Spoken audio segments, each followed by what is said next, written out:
There's a specific quality to certain kinds of change that makes them almost impossible to notice while they're actually happening. And I think this is one of the most important things I can tell you today, because so many people spend their hardest seasons waiting for a dramatic turning point, a clear signal, a moment that announces itself the way a storm clears with visible sunlight breaking through visible clouds. But that's not usually how healing actually works, and it's definitely not how endings work, especially the ending of a season that reshaped you at a level too deep for loud announcements. The truth is, your hardest season is very likely already ending right now. In this exact stretch of ordinary days you might be dismissing as more of the same, and I want to walk you through why this kind of ending happens so quietly, why you're not imagining the subtle shifts you might already be sensing, and why the absence of a dramatic before and after moment doesn't mean nothing has changed.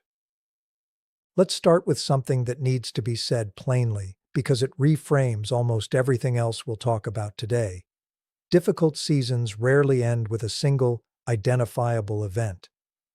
This is one of the most persistent, most damaging myths about healing. The idea that recovery arrives as a moment, a decision, a specific Tuesday afternoon where everything suddenly clicks into place and the heaviness lifts all at once. In reality, the nervous system doesn't operate that way, and neither does grief, neither does recovery from burnout, neither does the slow process of rebuilding a sense of safety after a period of genuine difficulty. These processes end the way tides shift, the way seasons change in climates without sharp boundaries between them, gradually, unevenly, with small reversals along the way that can make you doubt the larger trajectory, even while that trajectory continues moving in your favor beneath the surface. The first sign that a hard season is ending quietly, without your full awareness, is a subtle shift in what your mind reaches for first thing in the morning. During the depth of a difficult period, waking consciousness tends to arrive already weighted, already carrying yesterday's heaviness forward, before you've even had a chance to fully orient to the new day. As that season begins ending, this doesn't reverse dramatically. You don't wake up one morning euphoric, symptom-free, transformed. What actually happens is much subtler. There are more mornings where your first thought is neutral rather than heavy. There are more mornings where you're already thinking about something practical, what you need to do today, what you're looking forward to in some small, unremarkable way, before the old heaviness even has the chance to announce itself. This shift is so gradual that most people don't consciously register it happening. They simply notice, months later looking back, that mornings used to feel different, without being able to pinpoint exactly when the change occurred. The second sign is a change in your relationship with rest itself, specifically the difference between collapsing and actually resting. During genuinely hard seasons, what most people call rest is often something closer to collapse, a depleted crash into stillness that doesn't actually restore anything because the nervous system remains activated even while the body stops moving. As a hard season quietly ends, rest starts to change in texture, becoming something that actually replenishes rather than simply pausing the depletion temporarily. You might notice this first in small, easily dismissed ways, falling asleep a little more easily, waking up with slightly more available energy, finding that a weekend actually feels like it restored something rather than simply providing a temporary escape from exhaustion that returns the moment Monday arrives. This shift rarely announces itself with fanfare. It shows up as a slightly easier Tuesday, a slightly lighter afternoon, evidence so ordinary it's easy to overlook entirely. The third sign, and this one is particularly worth paying attention to, is the return of what I'd call incidental curiosity. Small, unprompted moments of interest in things that have nothing to do with your survival or your coping. During difficult seasons, attention narrows considerably, focusing almost entirely on management, on getting through, on the specific tasks required to simply continue functioning. As that season begins loosening its grip, attention starts to widen again, almost imperceptibly at first. You might find yourself genuinely curious about something you read, mildly interested in a conversation topic that has nothing to do with anything you're currently struggling through, drawn toward a hobby or an idea purely because it's interesting, not because it serves any coping function at all. This return of incidental curiosity is one of the clearest, quietest signals that your nervous system has begun redirecting resources away from pure survival and towards something closer to genuine engagement with life again, even if the shift feels too small and too ordinary to register as meaningful in the moment it's actually happening. The fourth sign involves a subtle change in how you relate to your own future, specifically the time frame your mind is willing to imagine without flinching. During a genuinely hard season, future thinking tends to contract severely, narrowing down to the immediate term, because anything further out feels unbearable to consider. Too uncertain, too tied to a version of hope that feels dangerous to hold on to while you're still in the thick of difficulty. As that season quietly ends, this contraction starts to loosen, and you might notice yourself, almost without deciding to, thinking a little further ahead than you have in months, making a plan for next season, considering a goal that requires believing you'll still be functioning reasonably well 6 months from now, entertaining a possibility that requires a version of hope you weren't previously able to access. This shift often goes unnoticed precisely because it happens through ordinary planning, rather than through some dramatic reclaiming of hope you'd consciously recognize as significant. The fifth sign is a change in your emotional response to setbacks, specifically how quickly you recover from them, rather than whether they happen at all. This distinction matters enormously because a lot of people wrongly assume their hard season hasn't ended simply because difficult days still occur, because a bad moment still knocks them momentarily off balance. But the actual marker of ending isn't the absence of difficult moments. Those continue happening throughout everyone's life, regardless of what season they're in. The actual marker is recovery time. During the depth of a hard season, a single difficult moment can derail you for days, sometimes longer, pulling you back into the full weight of whatever you've been struggling through. As that season ends, the difficult moments don't necessarily disappear, but your recovery from them compresses significantly. A bad day becomes just a bad day, rather than a full relapse into the state you've been working so hard to move through. This compression happens gradually, moment by moment, setback by setback, and it's genuinely one of the clearest signs of underlying healing, even though it rarely feels like healing while you're actually experiencing it, because your attention naturally focuses on the difficult moment itself, rather than on the comparatively fast recovery that follows it. The sixth sign, and this one is easy to miss because it shows up in how other people experience you rather than in how you experience yourself, is a subtle shift in your presence during ordinary interactions. During a hard season, even routine conversations often carry an undertone of distraction, of being only partially present, because so much internal bandwidth is being consumed by whatever you're managing beneath the surface. As that season ends, people around you may start noticing, sometimes before you do, that you seem a little more present, a little more responsive, a little more genuinely engaged in conversations that used to feel like something you were simply getting through. You might not consciously register this shift in yourself at all, because it's difficult to notice your own increased presence from the inside. But if someone close to you comments, even in passing, that you seem more like yourself lately, that observation is often catching something real and significant, something that's been happening gradually enough that you haven't fully registered it as change. I want to pause here and say something important about why all 6 of these signs share a common quality. They're all quiet, all easy to dismiss, all lacking the dramatic clarity most people expect from genuine change. And I think understanding why this is the case actually matters enormously for how you relate to your own healing process going forward. The nervous system, when it's finally beginning to settle after a period of genuine difficulty, doesn't announce this settling loudly, because loud announcements themselves require a kind of activated energy that settling is specifically moving away from. Quiet is not evidence that nothing significant is happening. Quiet is often evidence that something significant is happening precisely the way it's supposed to, gradually, sustainably, without the kind of dramatic intensity that, while emotionally satisfying to imagine, rarely produces change that actually holds over time.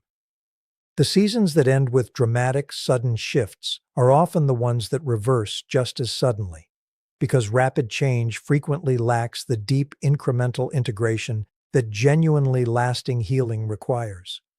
The quiet, gradual ending you might currently be dismissing as insignificant is, in many cases, exactly the kind of ending most likely to hold. The quiet, gradual ending you might currently be dismissing as insignificant is, in many cases, exactly the kind of ending most likely to hold. And this is exactly where I want to take the rest of our conversation, because recognizing these quiet signs is only useful if it also changes how you relate to yourself during this exact stretch of time, the strange, in-between period where the hardest part is genuinely behind you. But nothing has announced that loudly enough for you to fully trust it yet. The first thing worth understanding about this in-between period is why it often feels more disorienting than either the depth of the hard season or the eventual clarity of full recovery. When you're in the thick of genuine difficulty, at least the difficulty is legible. You know what you're dealing with, even if you don't know how to fix it. And once healing is fully integrated, once enough time has passed that you can look back with real perspective, that clarity returns in a different form. But this middle stretch, the one we've spent this entire conversation examining, exists in a strange fog where the old heaviness hasn't fully released its grip, but the new lightness hasn't yet accumulated enough evidence to feel trustworthy. This fog is uncomfortable precisely because it lacks the clarity of either state surrounding it, and understanding that this discomfort is a normal, expected feature of this particular stage, rather than evidence that something is wrong or that you're somehow failing to heal correctly, can relieve an enormous amount of unnecessary anxiety layered on top of an already difficult transition. The second thing worth understanding is why so many people, standing exactly where you might be standing right now, sabotage this quiet ending without realizing that's what they're doing. This happens because the fog we just described creates a very specific, very human temptation, the temptation to manufacture certainty where none currently exists, to force a dramatic marker of change because the absence of one feels unbearable to sit inside of. This might look like picking unnecessary fights to test whether things have really changed, making impulsive decisions to force a sense of forward momentum, or, more subtly, refusing to acknowledge the small positive signs we've discussed because doing so feels premature, feels like tempting fate, feels safer than risking the disappointment of hoping too early. I want you to understand that this instinct, however understandable, often ends up prolonging the very fog it's trying to escape, because manufactured certainty doesn't actually accelerate genuine healing. It simply introduces new complications that the nervous system then has to process on top of what it was already quietly working through. The third thing, and this one requires real practice rather than simple understanding, is learning to track your own healing the way you'd track any other slow, meaningful change, through evidence gathered over time, rather than through a single moment expected to arrive and settle everything at once. This might mean keeping a simple private record, even just mental notes, of the small signs we've discussed throughout this conversation, the morning that felt neutral instead of heavy, the setback that resolved in hours instead of days, the unprompted curiosity about something that had nothing to do with coping. Individually, none of these moments feels significant enough to trust completely. But collected over weeks, over months, they form a pattern that becomes much harder to dismiss than any single instance would be on its own. This is really the antidote to the fog we've been discussing, not waiting for one undeniable moment of clarity, but building your own case, quietly, patiently, out of small pieces of evidence that accumulate into something you can genuinely trust, even without a single dramatic turning point to point to. The fourth thing worth naming is the particular grief that sometimes surfaces during this quiet ending, a grief that catches people off guard precisely because it doesn't match what they expected to feel as their hard season loosened its grip. You might expect relief, straightforward gratitude, an uncomplicated lightness, and instead, you find yourself grieving, unexpectedly, for the version of yourself who existed during the difficulty, for the time that season took from you, for the person you might have become if that particular chapter had never happened at all. This grief isn't evidence that you're not actually healing. It's evidence that healing involves more than simply feeling better. It involves fully processing what happened, including the loss embedded within it, and that processing doesn't stop simply because the acute difficulty has started to ease.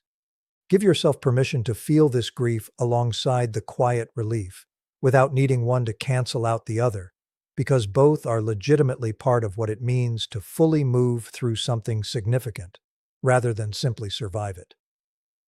The fifth thing, and this might be the most important reframe of everything we've discussed today, is understanding that the quietness of this ending isn't something happening to you passively. It's actually evidence of work you've already done, whether or not you've consciously registered doing it. Nervous systems don't settle randomly.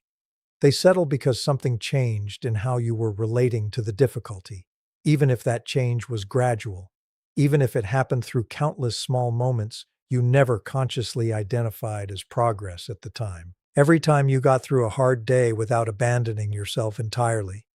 Every time you reached out instead of isolating completely. Every time you chose, even imperfectly, even inconsistently, to keep moving forward rather than giving up entirely. All of that accumulated, quietly, beneath your conscious awareness, into the exact settling we've spent this conversation examining. You did this. Not through one dramatic act of willpower, but through the sheer, unglamorous accumulation of countless small choices that never felt significant enough in any individual moment to register as the meaningful work they actually were. I want to say something directly to anyone listening who's currently standing in exactly this fog, unsure whether what they're noticing is real change or simply wishful thinking, unsure whether they're allowed to trust the slightly easier mornings, the slightly faster recovery from setbacks, the small, unprompted curiosity returning after months of narrow, survival-focused attention. I want you to know that you don't need external confirmation to trust what you're noticing. You don't need someone else to point out that you seem different before you're allowed to believe it yourself. The evidence you've been quietly gathering, even if you've been dismissing it as too small to matter, is real, and it deserves to be trusted, even without the dramatic confirmation you might still be waiting for. So picture this. The way we often close these conversations, not a single cinematic moment where the clouds part and everything suddenly makes sense, but something quieter, something that actually reflects how real endings tend to happen. Picture yourself, months from this exact moment, looking back at this specific stretch of ordinary days, the ones that felt like nothing in particular while you were living inside them, and finally recognizing them for what they actually were. The quiet, unremarkable, unglamorous middle of your own healing, happening exactly the way healing is supposed to happen, without fanfare, without a single defining moment, simply through the patient accumulation of slightly easier mornings and slightly faster recoveries and slightly wider curiosity, until one day, without ever consciously deciding it had happened, you realize the season that once felt endless has quietly, completely, become something you're simply remembering now, rather than something you're still standing inside of. Because that is the real, quiet truth beneath everything we've explored today. Your hardest seasons were never going to end with trumpets. Were never going to announce themselves the way difficulty always seemed to announce itself so loudly when it first arrived. They end the way tides return, the way light lengthens after the shortest day of the year, so gradually that you'll likely never be able to point to the exact morning everything changed. You'll simply notice one day looking back that it already had.